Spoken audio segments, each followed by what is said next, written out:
من اكتر الحاجات اللي الانسان ممكن يكون بيعملها لنفسه من غير ما ياخد باله وبيأذي بيها نفسه اذية كبيرة جدا، هو انه لما بيتعب بيستخسر في نفسه الراحة. عارف الناس اللي تيجي تاخد اجازة من الشغل فتحس بالذنب؟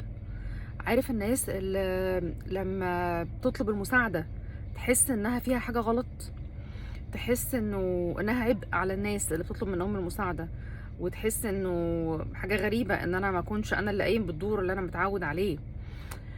الموضوع ده غلط جدا، لانه احنا لازم كلنا نفتكر ان احنا بشر بني ادمين، طاقتنا كده بتطلع وبتنزل. يعني زي الايمان كده اللي بيفطر ويقوى، كمان طاقتنا، كمان ايامنا، كمان عيشتنا، كمان ظروفنا.